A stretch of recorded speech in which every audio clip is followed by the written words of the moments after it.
You're listening to Creative Leadership with Heart, a podcast that inspires people to take action and be the leader they were born to be. I'm Coach Rico, and I'm known for coaching and training executives, leaders, founders, and high performers at Fortune 100 businesses, startups, and more. I'm here to answer your questions about leadership and personal development while also asking you questions that can unlock your untapped potential.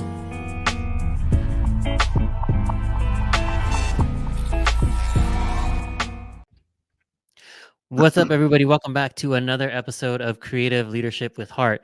Today, a buddy of mine, Andry Haryanto, VP of Finance and Strategy at Vida Health, and formerly of Hercules Capital, which was one of my big winners in investing earlier this year, and Netflix, where we met. We spent a lot of time together at Netflix, a lot of late nights and meetings talking about strategy, planning, and analysis and finance.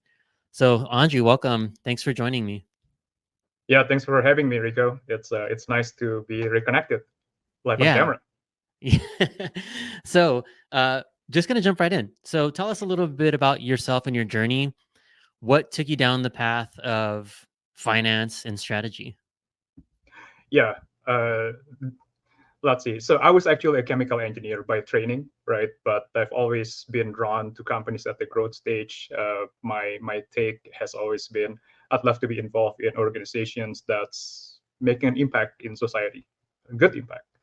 And I like companies on the growth stage, especially those at an inflection point, because they are big enough, they have enough resources to make a difference, but at the same time, they are small enough that they have to be hungry to make a difference, you know? So I think kind of set up my career to go in that direction. So after college, I started to pursue kind of the typical, hey, let's accumulate the skill sets that's going to be most useful. And that led me to this private equity firm called Hercules Capital. We invest in, I said we, but maybe you cannot take the person or cannot take the firm out of the person. We invested in growth stage companies. We partner with all the kind of equity sponsors. We invested anywhere from Series B to pre-IPO, right? So all of the household names, you name it, there's a good chance that's part of the portfolio companies. And then after 4 years there, I kind of make an intentional transition. I want to get closer to the operating side. I want to get an operating experience. That led to a couple of conversations. Of course, you talk to all of the big tech companies in the FAA, NG. Now there is an M and NVIDIA Alphabet, right? I can optimize for three things, which is there a big enough market opportunity? Can I make a difference? And the people, right? At that time, one of the draw to Netflix was the manager, right? You and I know who that is, right? We've worked with her before. MIT, MIT Computer Science, worked an MBA, worked in banking, worked in technology, and then decided to join Netflix. I feel like I can get a lot of mentorship while making a big difference. Mm-hmm. And that turned into a 6-year partnership. We kind of work together to grow and scale the company, which is awesome. So that's kind of the first 10 years of my career, which I think about it as a skills accumulation phase. And then at the end of those 10 years, I started thinking, okay, and with the advice of a lot of mentors, now that I know I get all of this knowledge, how am I going to apply it in the way that's most useful and fulfilling personally in the next 10, 20, 30 years? And that led into a exploration on what is a problem that's big enough, what is a problem that's big enough and personal to me, and where can my talent help? That led to a series of exploration, which leads me to healthcare today. I was actually introduced to the CEO of Vida Health through the Netflix network. He was interviewing to be the CTO at the time. He decided to take some other jobs, but it led to the introduction. And the rest is kind of history. I joined Vida as kind of the early finance hire, built the strategy and the finance team from there. And as an aside, so Vida Health, you can think of it as a virtual clinic. We provide comprehensive care for people who need help with obesity and the comorbid conditions, right? So usually obesity comes together with diabetes, hypertension. So you kind of treat the whole person, not just the condition. Right. So it's been a quite rewarding journey, right? And definitely went through those transition from when you go from kind of a smaller company to the big company and then the small company again. So it's been quite rewarding journey, and I do hope to do something meaningful in the healthcare space. Nice. Um, I have a lot of questions from there, but I want to go back just a little bit. So, what was the dream? So, before even college, before you built all these skills, like what was the dream? What did you want to be when you grew up, and that took you down this path? Oof, wow, loaded question. Uh, so when I kind of think about when I kind of take a step back, right? A lot of some people are motivated by different things. Some people are motivated by goals. Some people are motivated by something that's more inherent, that's more internally driven. For me, I'm more on the inherent, on the second side, right? Where I think there is just kind of internal fuel fire that drives me, and it kind of comes back from my history as in the formative age, right? So I actually grew up in Indonesia. My grandparents, my dad's dad, actually kind of came fresh off the boat from China after the revolution.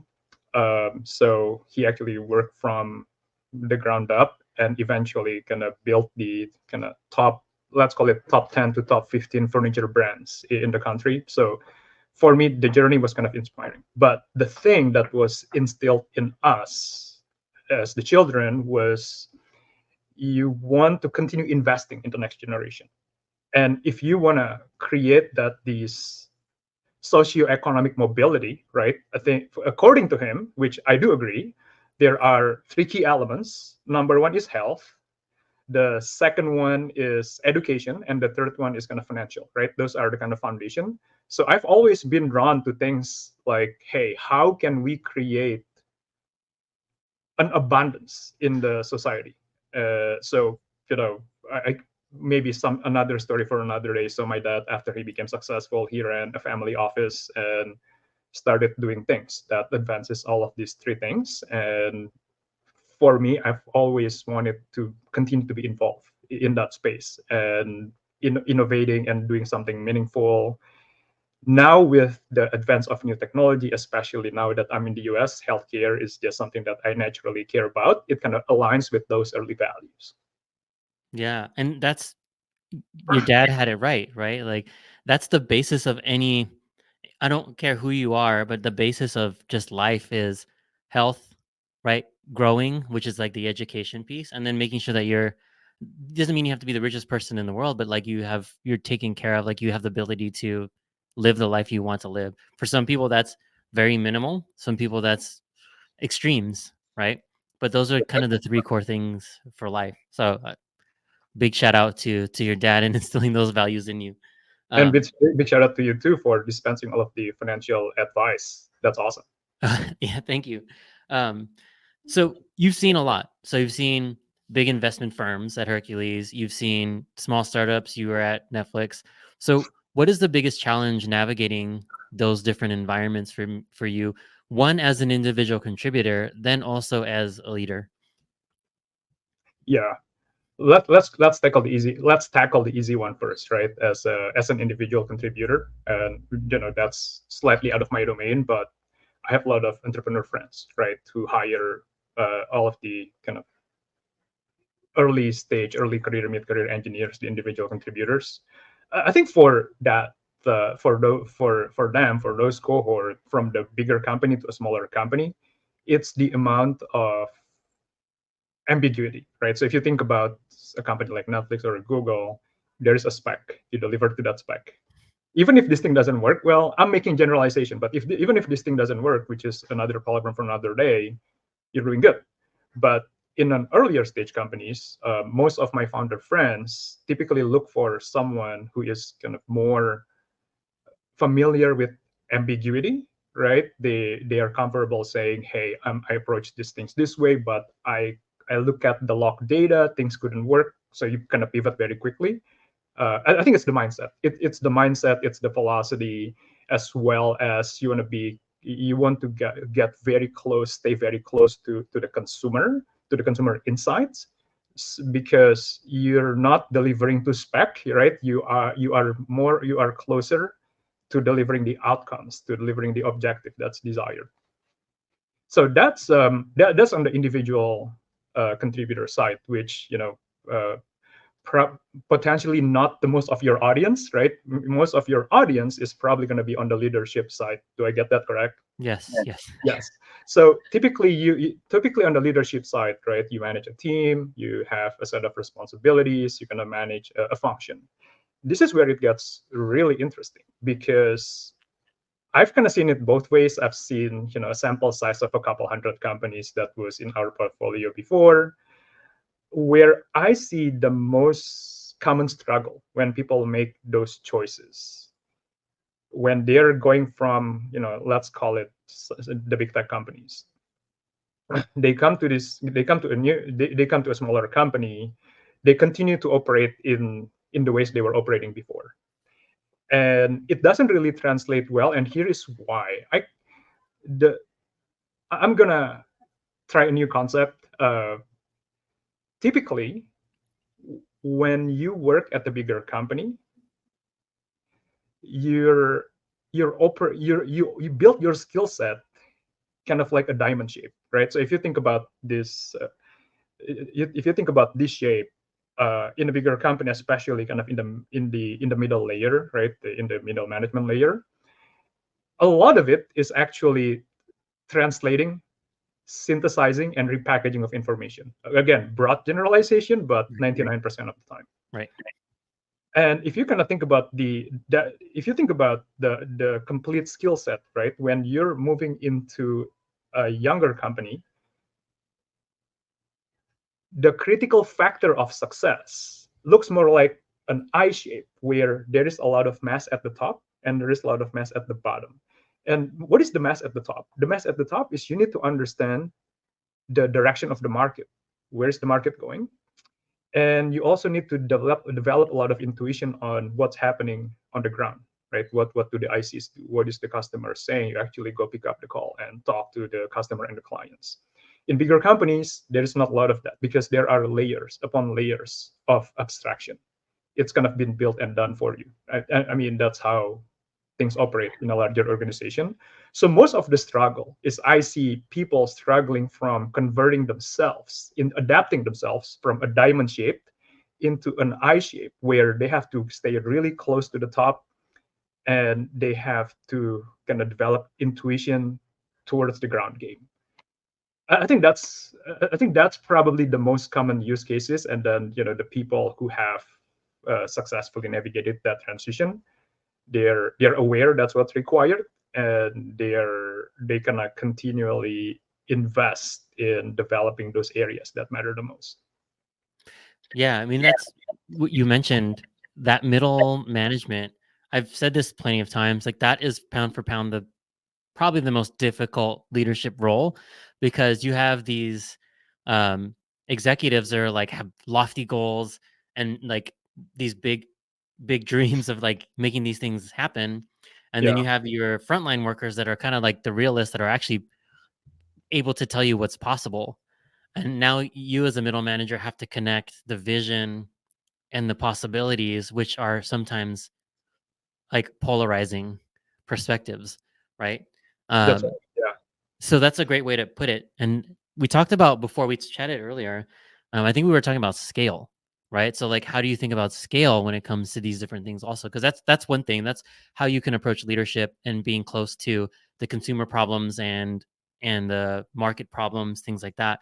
But when you start to talk about scale, there was something you brought up about ships, and I don't want to murder the metaphor, so Yeah. I'll let you get into it. But it was talking about like the evolution of career and how you have to like you have one ship for one part, and then when you talk about scaling, and you have a Navy ship for the other. So I'd love to hear your metaphor and how that applies to business. Right. So those those competence that I mentioned, right? It kind of That's how you fit it to the environment that you're in, and this is what we chatted about earlier. I liken kind of the bigger companies as a navy ship, right? It's organized. There are very clear demarcation of duty. There are departments and there are mechanisms of control and communication. Versus a younger company is more like a pirate ship. It's younger. You're trying to break through the market. You iterate and create new and different things.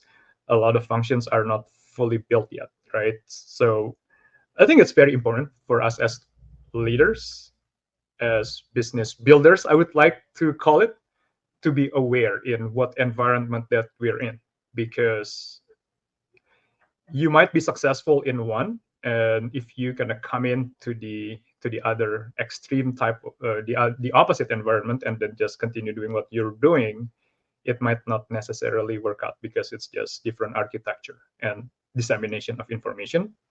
uh, that kind of ties back to our I shape and O shape, or I shape and diamond shape earlier. Because if you kind of think about this scaling on the Navy ship, it kind of makes sense. Being able to repackage information is not necessarily a bad thing. You actually help the Navy ship run in an organized and efficient way. However, when you move to a pirate ship, right, I think you're dealing with uh, three different sets of conditions. The first one is you're still not sure where your destination is. You're trying things out, so you need to iterate and pivot more quickly. Number two is you're always in a resource constrained environment. Mm-hmm. So a lot of times, and I just heard this from someone who was at Netflix. At bigger companies, you spend a lot of time discussing the who and the what of what should be done versus actually doing the thing, right? Versus sometimes you don't have a lot in a different environment, you don't have that much time and resources. So you go try to figure out, given the resources that you have, how to execute and accomplish your objective function. So and then at some point, right, the pirate ship is gonna move to a navy ship once you find the gold mine, once you find the destination. Then you're gonna create the structure to extract. Extract is probably not the best thing. You create the structure to best capitalize on the opportunity. Yeah, absolutely. And I think this is where some smaller companies and bigger companies, quite frankly, get it wrong, right? Where they're almost extremes of each other, right? So in some cases, the pirate ship can be a can, not always, this is broad strokes too, um, can fall into the trap of incrementality, right? And may not think it's incrementality Yeah, because they are running A/B tests and they're seeing results and they want to keep running A/B tests, seeing results, right? But in actuality, you're actually just creating an incremental mindset because you want to see results quickly. So sometimes those tests aren't as big, right? But then on the big companies, you want to make these huge monumental changes, but it takes you like 6 months, to your point, to talk through like what is the potential impact of this thing, right? So, and I yeah, don't know, I would love to hear your perspective on this. I think there has to be a healthy meeting in the middle where the companies I think that get it right have a quick A/B testing framework, but they don't have an incremental mindset, right? Where still they want to test the bigger things, but they don't take 6 months to execute, right? And that's a fine balance. So I'd love to hear your perspective on it, and if you know like how you've seen it be successful or not. yeah. You mentioned something interesting about the incrementalism, right? Maybe I'll take a step even further back. If you think about the growth of a business, they follow the S curve, right? You're all familiar with this, where first you gonna start slow, and then you go into this hyper growth phase, and then Mhm. eventually it gets saturated, right? You go into a market, and then you just run out of people, and then you need to move to a new market. So sometimes even bigger companies need to behave like a pirate ship when they arrive at that end of the S curve, and then they need to start creating a new S curve. Netflix with gaming and advertising is one of those examples, right? They're starting a new S curve. So from a lot of times, you also need to it requires a different mindset and different kind of people. And you kind of see, we all kind of see that evolution. I think it's very important to kind of develop so McKinsey has this concept called outside view, right? You want to understand the architecture of the market, the dynamic. In other words, before you play a game, let's make sure that we know the game that you're playing. I think that's a good first start, and then you can start adapting. Okay, when we are in this hyper growth phase, then a lot of A/B tests make sense, right? Because you've opened up a huge market opportunity. 1%, that 1% difference in retention is like hundreds of millions of dollars. Right. However, once you need to switch to a new market, no amount of A/B tests can help you because it requires a different type of strategic thinking. Yeah. So, what are talking about some of those challenges? That could be one, but what are some of the challenges that you've faced personally navigating these different types of environments? For me,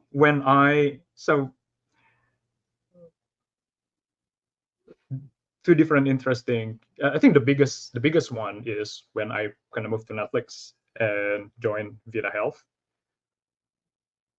I keep telling this to myself, right? There's always this temptation of let's install processes, let's make sure that it's tip top, let's make sure that everything is organized, let's hire a huge data team for the infrastructure. So I think there's always that temptation, especially someone with pseudo OCD like me. You see things run inappropriately, right? That random Excel spreadsheet, you start figuring out there's a better way to do that. But at the same time, you need to start realizing, given an incremental amount of minutes or hours, right? What is the best way? What is the biggest bang for the buck in terms of making a difference, right? On moving the needle on the business outcomes. So I think the challenge is those temptations of let's just install processes, measure things by metrics. You know, let's buy all of these tools to do things. Definitely, hopefully didn't do any of that, but definitely there is a lot of temptation. The counterbalance to that, right? This is where we're coming back to the I part. Especially when you join a company at the pretty senior level, you need to start thinking like the owner, right? Like the founder. What is the biggest thing that's going to move the needle? How do we penetrate a new market? I think you want to prioritize all of that and say, here are the big rocks, and then sometimes there are small little things that you purposely let go until it comes time to mature. Even when it comes time to mature, you don't even have to go full blast. There is always kind of these efficient frontier. There is this efficient frontier where you can institute some type of lightweight processes to get 80% of the result, right? Instead of going full blown. Yeah. That's I think that's a big challenge that a lot of people tend to have. Um, Now, what about going back to like your leadership process? So, like going from IC now going to leader, like what was the biggest challenge for you going from IC to leader within these different environments also? Because IC, it's like you only really have to worry about you and your scope. Now, as Yeah, a leader, you have to worry about you, your scope, and then your team's individual goals and scope. very interesting question. I would say that if when you're hiring, when you're scoping out a team, a structure, a function, right? The big, small organization, the principles are quite the same. You start with the objective, structure, people, and then you match the right amount of talent. Um,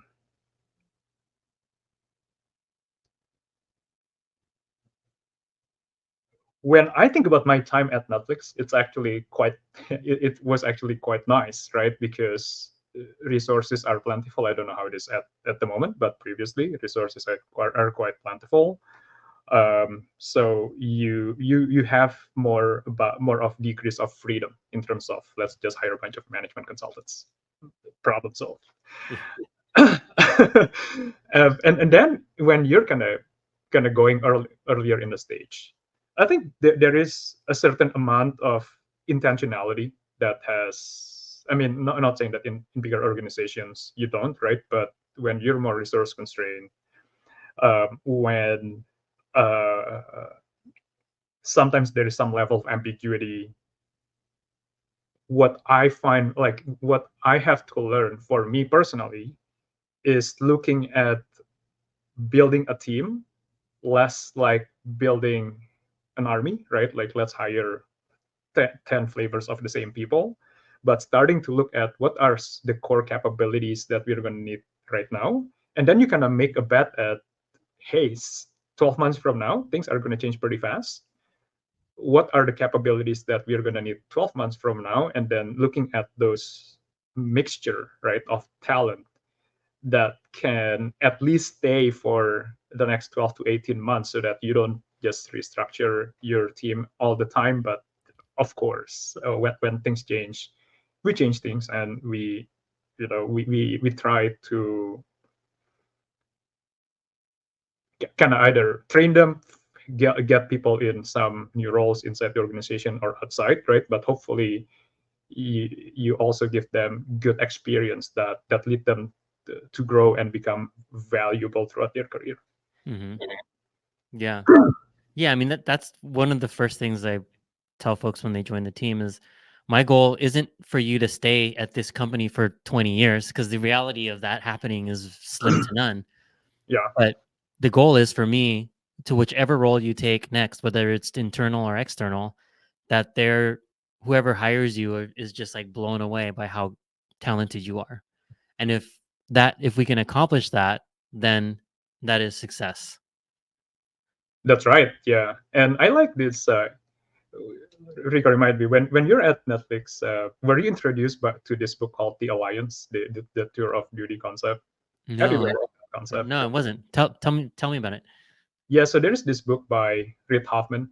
I think it's Reid Hoffman. I have to double check. The book is called The Alliance. The pitch is how do you manage talent in this new network age, right? Where everything is just changing so quickly, right? And the average tenure of people in the job is 18 months to 2 years versus the prior age. It's in it you count it in decades and you Yeah. get golden Rolex. Right.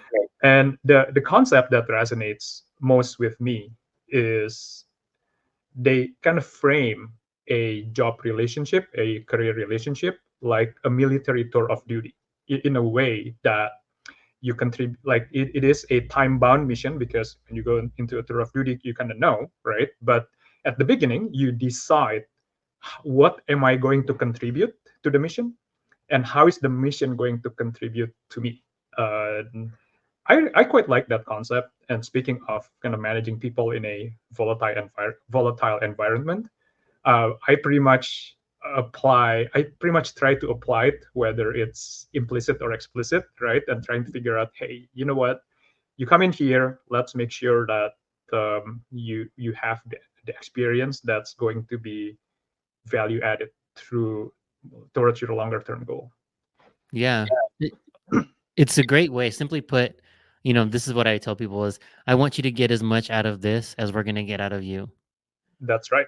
right? So if we're going to ask you to do these things that stretch you, you should remember it and take this with you because it's only going to help you later on in your career, right? And Yeah. and I would always say I would never ask someone to do something that I wouldn't do myself, right? Because like I was even the person if I see trash on the ground, I would pick it up and put it in the trash can. Like I was not above that, no matter if I was an IC, an executive, whatever it was, because it's just, I would never ask someone else to do that if I wouldn't do it myself, right? Yeah, very spot on. I think the nice thing about this one as well is it kind of liberates people from here is a here is a contract where you kind of see this passive aggressive, am I going to get fired or not? But you can kind of turn it into here's a co-investment, right? I'm investing in you, but at the same time, you're also investing in me, and we know it's at some point it's going to end, right? And then you can think about, instead of thinking about when this thing is going to terminate, you start thinking every time you reevaluate whether or not we should renew this relationship. Yeah. Uh, I have a question that's related but a little unrelated, and I didn't propose this one to you earlier, so I don't think it'll be surprised. But Let's go. let me know, because again, you've seen so many stages of business. If there's somebody listening that's thinking about creating a startup or becoming a founder, what advice or what things would you have them look out for or think about? Ooh, this is very interesting. Starting a startup or joining a startup? Start. So founder. Founder. Oh, this is actually a very interesting one. I will say that. So let's start here. There are so many companies being created, right? So there are a lot of options, and there is a lot of luster in terms of just putting that CEO and founder on your LinkedIn, right? I will say start with the internal motivation, right? Do something that you care about, and try to focus on things that you care about but wouldn't have existed unless you actually build it. I think that's a good way. I think that's a good North Star in terms of building, because when you create a startup, you're really building an entity that tries to satisfy a lot of constituents. Number one, yourself. Number two, society. Number three, your investors. And number four, your employee, right? Uh, there's a lot that goes into that.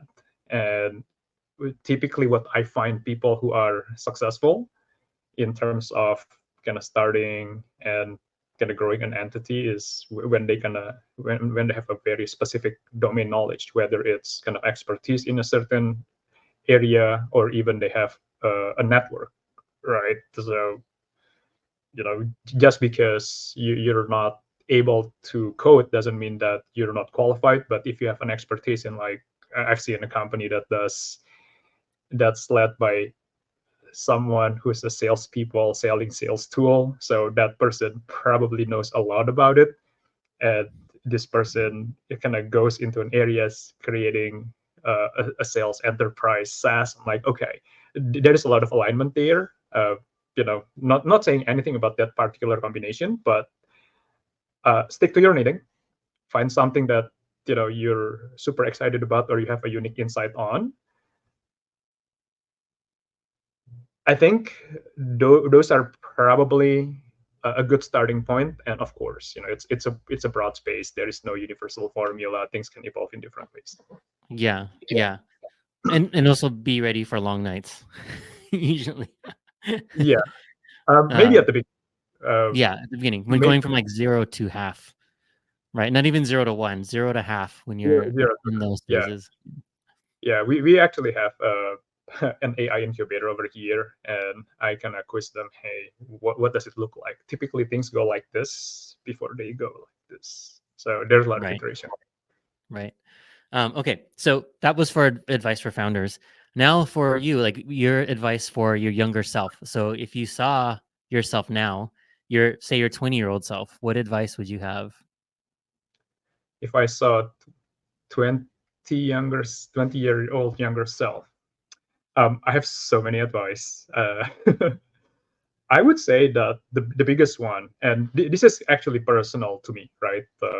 I was actually about to offer, hey, what do you think is going to be most useful for your audience? Maybe later. But for me personally, it is that it's hey, try to understand the game that you're playing before you're playing it. It kind of led me to one of the kind of formative age and doing private equity investment, right? Mhm. Where I was young and naive, an analyst that's just running the numbers. We invested in a I think right now it's called buy now pay later vendors, Oh right? yeah, yeah, It's something like an firm. So I was entrusted to do the due diligence at the time, and we just analyze all of the numbers from the company. It looks really good. But when it went to the not investment committee, but it went to my boss actually asked, "Hey, did you like look at their default rate?" And I was like, "No, but they didn't provide it to us." And then when we actually started looking at the default rate, which is, I mean, I wasn't in that business at the time, right? So I didn't know. But and this was like 17 years ago. Uh, I think it's very important for people, especially us in Silicon Valley in this data space, where, hey, let's take a look at the numbers, let's look at this big data. I think there's a lot that you can learn from just understanding the basic architecture of the industry, get the basics right, and then build from there. Yeah. Yeah. So that is a great piece of advice. How do you do that as a young person? How do you how do you start to build that knowledge, that base that you need to start to build on top of? Yeah.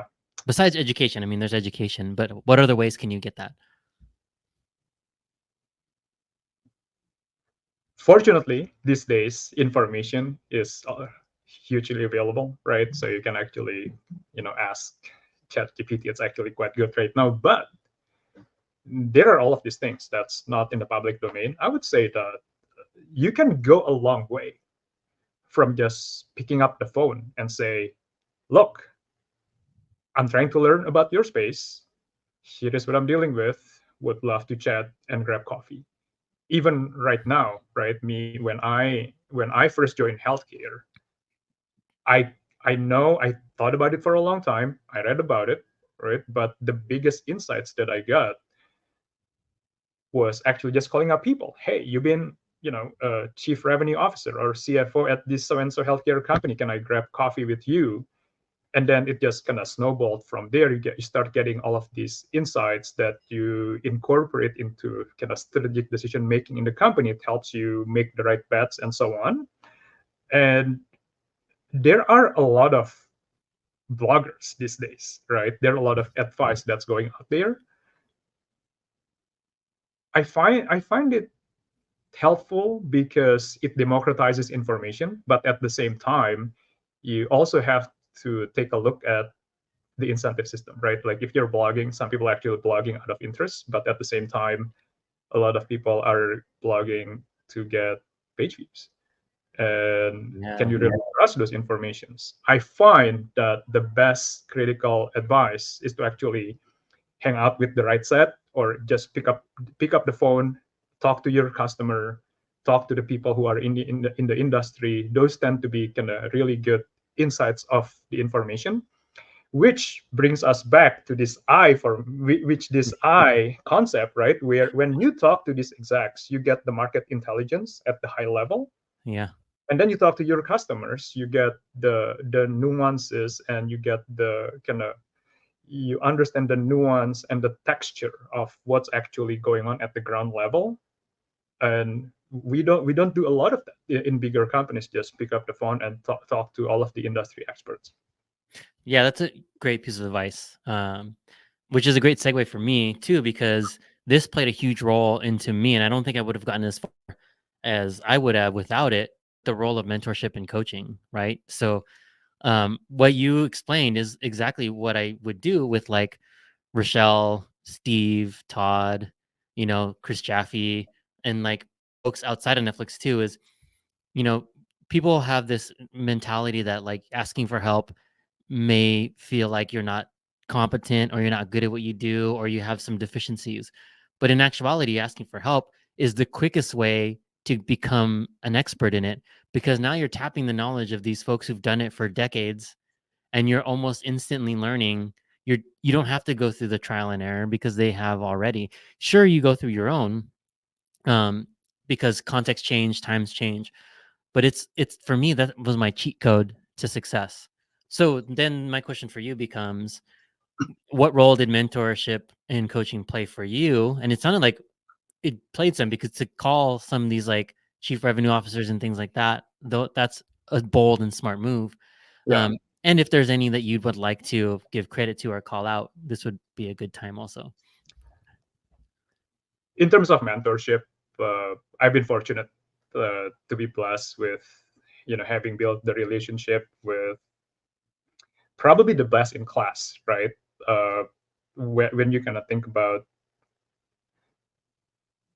what's a good role model, we work with Rochelle. She's just top notch. At the personal level, I have to extend a huge thanks to Catherine, right? Catherine kind of picked me up from a knife analyst and kind of built me up from there. One of the things that really stood out is in addition to just teaching you a skill set, I just learned this new concept.